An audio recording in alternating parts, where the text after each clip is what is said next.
1500 శతాబ్దాల క్రితం చైనాలో వు అనే ఒక చక్రవర్తి ఉండేవాడు. అతను బౌద్ధ మతానికి గొప్ప పోషకుడు.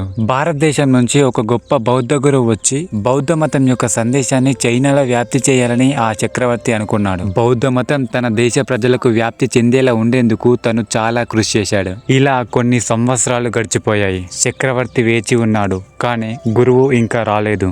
ఈ చక్రవర్తికి 60 ఏండ్లు వచ్చాయి. సరిగ్గా అదే సమయానికి ఇద్దరు గొప్ప సంపూర్ణ జ్ఞానోదయం కలిగిన గురువులు హిమాలయాలను దాటి వచ్చి చైనాలో గొప్ప సందేశాన్ని వ్యాప్తి చేస్తారని చక్రవర్తికి వీరి సందేశాన్ని పంపబడింది. అక్కడ గొప్ప ఉత్కంఠ కొనసాగింది. చక్రవర్తి వారి రాకను ముందే ఊహించి పెద్ద వేడుక సిద్ధం చేశాడు. అలా కొన్ని నెలల తర్వాత చైనా సరిహద్దులో ఇద్దరు వ్యక్తులు అడుగుపెట్టారు.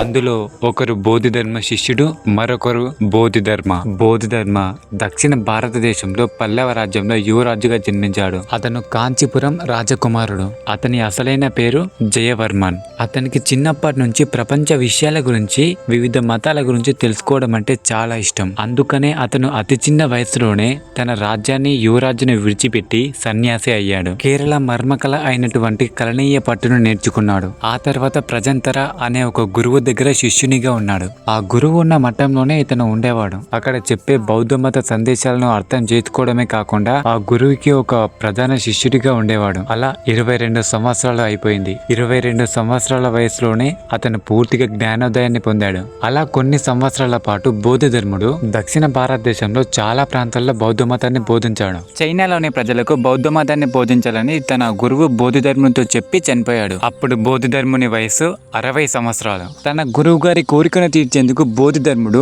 సుమారుగా 3800 కిలోమీటర్ల దూరంలో ఉన్న చైనాకు ఒక్కడే వెళ్ళాడు. అడవులు, కొండలు, సముద్రాలు దాటుకుంటూ 3 సంవత్సరాల తర్వాత చైనాలో అడుగుపెట్టాడు. ముందుగా ఈయన దక్షిణ ప్రాంతంలోని కొన్ని ప్రాంతాల్లో ఈయన తిరిగాడు. అక్కడ ఉన్న ప్రజలు ఈ బోధిధర్మం దగ్గర కూడా వచ్చేవారు కాదు. ఎందుకంటే ఇన్ని సంవత్సరాల ప్రయాణం చేసినందుకు బోధిధర్మిని అవతారం చాలా భయంకరంగా మారింది. గడ్డం పెరగటం, శరీరం మొత్తం మురికి కావడం, ఇలా చాలా భయంకరంగా మారాడు. ఇలా బోధిధర్ముడు తన తెలివితేటలను ఉపయోగించి చైనా లాంగ్వేజ్ ని నేర్చుకున్నాడు. అసలే బోధిధర్ముని తెలివి హై లెవెల్ లో ఉంటుంది. దాంతో చైనా లాంగ్వేజ్ నేర్చుకోగానే చైనాలో బోధిధర్ముని పేరు మారుమోగింది. బోధిధర్ముడు జియాన్ నదిని దాటుకుంటూ వు అనే చక్రవర్తి పాలించే పరిపాలనలో అడుగుపెట్టాడు. ఆయన రాకతో వార్త తెలియగానే వు అనే చక్రవర్తి స్వయంగా తన సామ్రాజ్య సరిహద్దులకు వచ్చి భారీ రిసెప్షన్ ని ఏర్పాటు చేసి వేచి ఉన్నాడు. ఆయన రాక కోసం ఎంతోగానో ఎదురు చూస్తూ ఉన్నాడు. సుదీర్ఘ ప్రయాణంతో అలసిపోయిన బోధిధర్మును చూసి వు అనే చక్రవర్తి చాలా షాక్ అయ్యాడు. ఒక జ్ఞానోదయమైన వ్యక్తి వస్తున్నాడని తెలిసి ఆ చక్రవర్తి ఏదో ఆశించాడు. కానీ అతన్ని చూస్తే ఒక పిచ్చివాడిలా ఉన్నాడు. దాంతో చక్రవర్తి తన నిరాశని తనలోనే దాచుకుని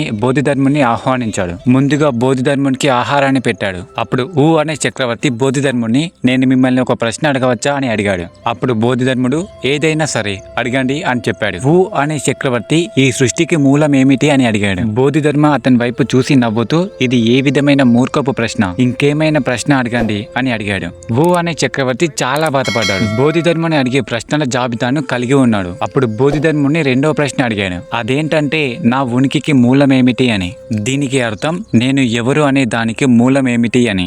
బోధిధర్ముడు ఈ ప్రశ్నను కూడా తొలగించాడు. వు అనే చక్రవర్తికి చాలా కోపం వచ్చింది. కానీ ఆ కోపాన్ని తనలోనే దాచుకున్నాడు. ఆ తర్వాత మూడవ ప్రశ్న కూడా అడిగాడు. వు అనే చక్రవర్తి తను చేసిన మంచి పనులు అన్నిటినీ ఒక జాబితా రూపంలో రూపొందించాడు.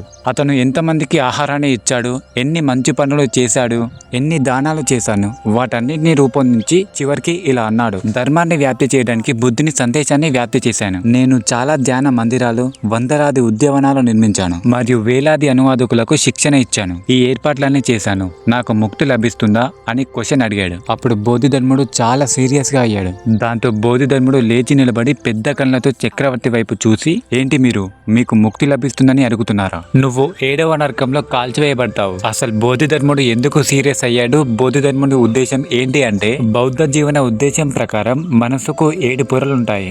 కేవలం అవసరమైనది చేయకుండా ఒక వ్యక్తి ఒక పని చేసి దాని గురించి నేను ఎవరి కోసం ఎంత చేశాను ఇలా పదే పదే చెప్పుకుంటూ వెళ్తే అతని మనసు అదో స్థానానికి వెళ్తుంది. అతని పనితో పాటు అతనితో మంచిగా ఉండండి, లేకపోతే 7వ నరకంలో పడతారని బోధిధర్ముడు వివరించాడు. కానీ వు అనే చక్రవర్తికి ఇవేమీ అర్థం కాలేదు. దాంతో వు అనే చక్రవర్తికి కోపం వచ్చి బోధిధర్ముని అతని రాజ్యం నుంచి తరిమేశాడు. బోధిధర్మునికి లోపల వెల్పల ఎటువంటి తేడా లేదు. ఇది రాజ్యమైన పర్వతమైన పట్టింపు అసలే లేదు. అలా బోధిధర్ముడు తన ప్రయాణాన్ని కొనసాగించాడు.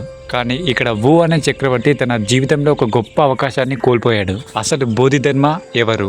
జైన్ను చైనాకు తీసుకొచ్చిన బోధిధర్ముడు గౌతమ బుద్ధుని ధ్యానాన్ని బోధించాడు. కొన్ని వందల సంవత్సరాల తర్వాత ధ్యాన్ను చైనాకు రవాణా చేశాడు. అక్కడ అది చాన్ గా మారింది. ఈ చానే ఇండోనేషియా, జపాన్ వంటి దేశాలకు కూడా వెళ్ళింది. వు అనే చక్రవర్తి అతని సామ్రాజ్యం నుంచి బయటకు పంపిన తర్వాత బోధిధర్మ ఒక పర్వతాల్లోకి వెళ్లి అక్కడ కొంతమంది శిష్యుల్ని సేకరించాడు. వాళ్ళు అక్కడే పర్వత గృహాల్లో చాలా ధ్యానం చేసేవారు. కానీ వారికి నిద్ర అనేది ఒక పెద్ద శత్రువుగా మారింది. పురాణాల ప్రకారం బోధిధర్మ ఒకసారి ధ్యానంలో చేస్తున్నప్పుడు నిద్రలోకి జారుకుంటాడు. దాంతో బోధిధర్ముడు కంటిరెప్పల్ని కత్తిరించేంత కోపంగా ఉంటాడు.